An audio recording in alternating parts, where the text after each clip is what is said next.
Hello, flower friends. If you like the beach as much as I do, you are going to love this extra large coastal theme design that I'm making today. I'm going to walk you through step by step on how to make a large arrangement, even if you don't have flowers that are very tall. My name's Ellen Frost. I'm building a community of flower nerds online by sharing knowledge and creating connections. Subscribe to my free weekly newsletter. The link is in the description. So when I saw this amazing fish pot at the store, I knew it would be perfect for my monthly challenge in FlowerMore, my online community. Every month we have a floral design challenge, and this month the theme is a day at the beach.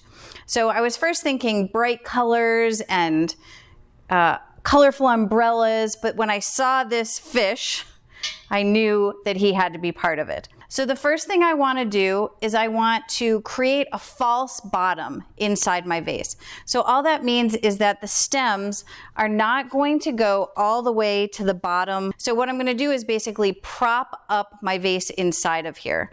So what I'm going to do, you could put anything in here. You could put a box, you could put some bubble wrap, anything. I'm just going to use an old vase and I'm going to put it in upside down. And it's going to sit flat right inside of my container. Next, I'm going to take a clear glass vase. This is about a 7-inch tall vase. So what that does is allow me a lot more flexibility in the types of flowers I use because I'm only making a design in a 7-inch tall vase. So I'm going to stick this in here too. And it's mostly hidden except for this little side part of the mouth, but I'm going to cover that up with flowers. For my mechanic, I'm going to use a piece of chicken wire. This is coated chicken wire, and I'm going to put it right inside of my vase. And there's no perfect way. You can just squeeze it in so that it fits into the container you're using.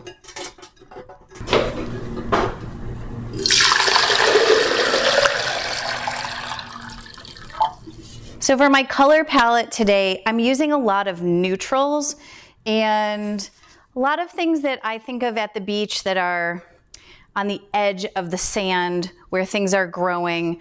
We're going to see a lot of wildflowers, a lot of greens, tans, whites. So the first thing I'm going to use is some mountain mint. And this is a foliage that is a native foliage here in Maryland.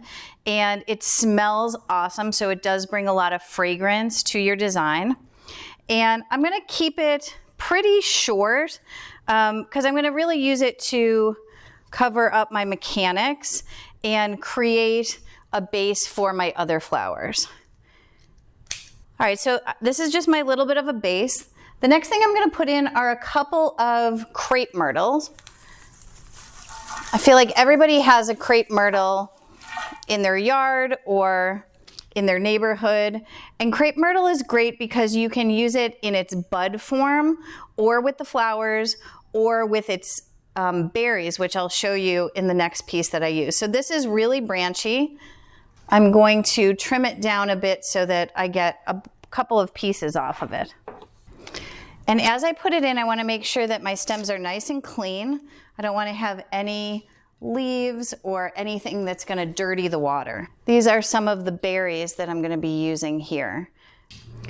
Anytime you're using a really thick woody branch, it's hard for woody branches to take up water. So one of the things I would suggest is giving it a clean cut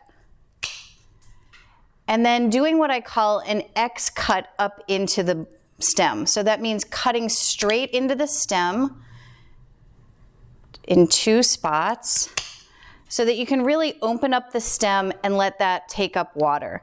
That's going to help it stay hydrated. You can do this with any woody stems that you're using. That's really going to help prevent any wilting. Now that I've created the base of my design, I'm going to put in some line flowers. And today's line flower I'm going to use are gladiolas. Gladiolas are one of my favorite summer line flowers. I feel like they get a little bit of a bad rap because people associate them maybe with old school designs or even with funeral work. But I think that gladiolas give such like a beach vibe, like a tropical feel to your designs. I love using them, and they do bloom up the stem. So you want to make sure that if you're using them, you want to see a lot of this blooming, these blooming flowers here. So I'm going to keep these pretty tall. And they are very front facing, so I'm going to use a couple of them. One thing we want to avoid when you're using any kind of line flower, but I see this a lot with gladiolas, is creating some kind of bunny ears where you have two very tall line flowers in your design. It can be distracting. It feels a little overly symmetrical. So I'm going to bunch these a little bit. All right, and I've kind of clustered the colors together. At the edge of the beach, you'll always see some grasses. So I'm going to use some of these just to create our shape. Make sure my shape is right. All right, next I'm going to put in my focal flowers, which are going to be some lilies. And I've got a couple beautiful multi-bloomed lilies today. All right. Next, I'm going to put in a few hydrangeas, and I'm going to keep these kind of low. Again, these are going to be more like background, and they're going to cover up some of my mechanics. And they're actually almost dry, so they don't all need to be in water.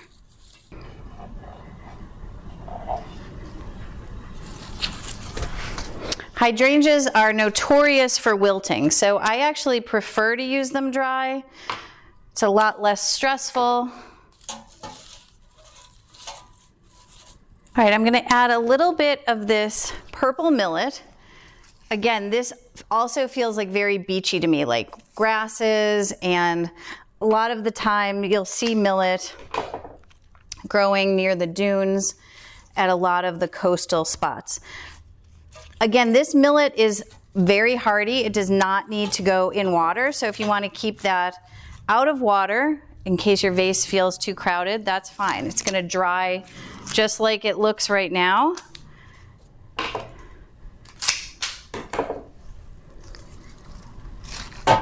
And again, because it's more of a line flower, I'm going to be careful not to create any bunny ears. I'm going to kind of cluster them together. All right, I've got a little more of these foxtail millet. This is a little smaller grass that I'm going to use on the edge of my design as a little draping. And I am going to cluster them because they're pretty skinny.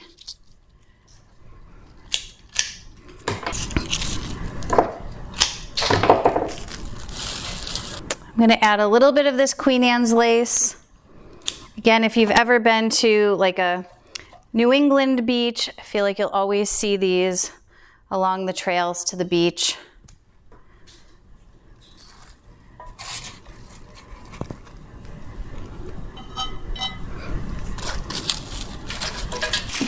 I have a few more dried elements I want to add. One is lunaria, which is money plant. And the shimmer and the sheen on the pods, I thought matched perfectly with this vessel. So also when I was in Cape Cod at a beach, I saw a lot of these growing on the side of the road right at the beach's edge. And then lastly, I have a few of these giant poppy pods. These are from the Gardener's Workshop. You can get the seeds from them, and they are just so interesting. They add so much interest to the end of my design that I want to make sure I add a few of those in. All right, so there you have an extra large coastal themed design, perfect for our August design challenge, which is a day at the beach. If you enjoyed this video, like it on YouTube and subscribe to my free weekly newsletter. The link is in the description.